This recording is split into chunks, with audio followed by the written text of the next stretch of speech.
एक ही जिन्स के कई नाम थे, खदड़ा, खुसरा, हिजड़ा, शापर, कट्टा, मिट्टा, पता नहीं किन नामों से ये बहुत फेमस हैं कि ये ट्रांसजेंडर हैं।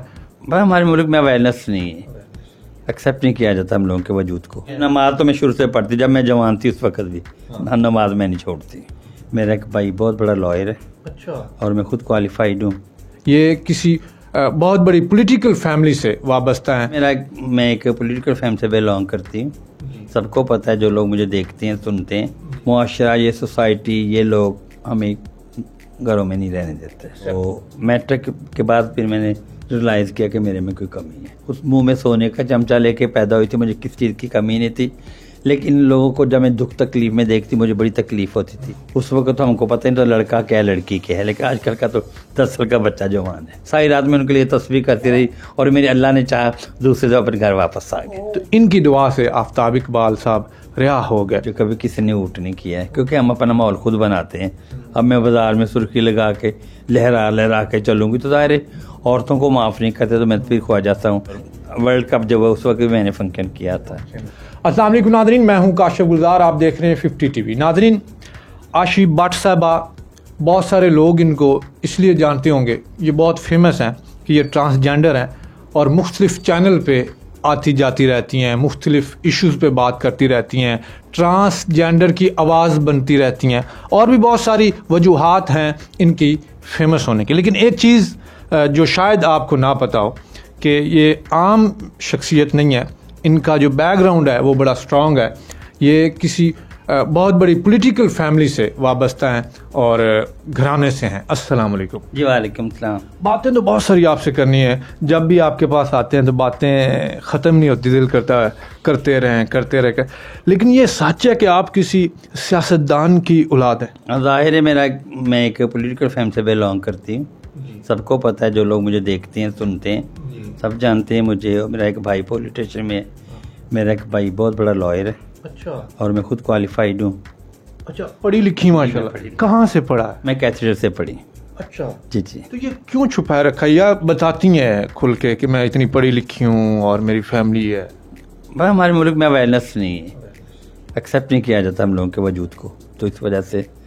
आपको कब पता चला, मतलब होता है ना कि किसी बड़ी फैमिली में जब आप पैदा हो जाते हैं तो कुछ साल कुछ अरसा तो आपको पता नहीं चलता कि मेरे में ये कमी है। मैं तो ये खूबी समझता हूँ माजरत के साथ। तो आपको कब पता चला? जैसा कि मैं को एजुकेशन स्कूल में पढ़ी हूँ, तो मैट्रिक के बाद फिर मैंने रियलाइज़ किया कि मेरे में कोई कमी है।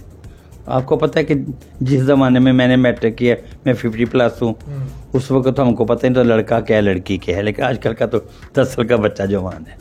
जब आपको पता चला, आपने अपने घर वालों को बताया, तो क्या तासरात थे आपके और आपके घर वालों के? कुछ भी नहीं, नॉर्मल थे सब लोग, लेकिन बाद में फिर आपको पता है ये मुआशरा, ये सोसाइटी, ये लोग हमें घरों में नहीं रहने देते, एक्सेप्ट नहीं करते हैं।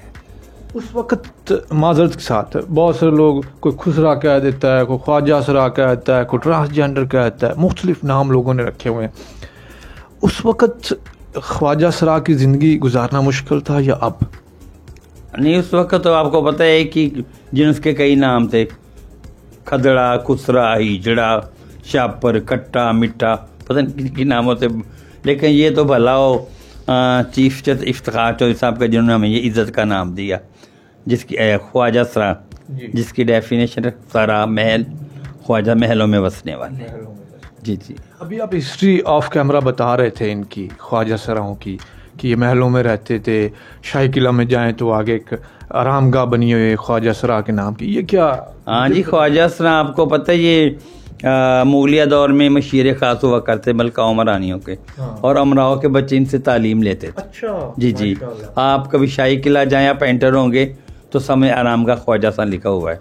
पहले इनकी बहुत ज़्यादा ऑनर होती थी, लेकिन जैसे जैसे दौर चेंज होता गया, मुगलिया दौर चला गया, ये लोग भी बहुत पीछे रह गए।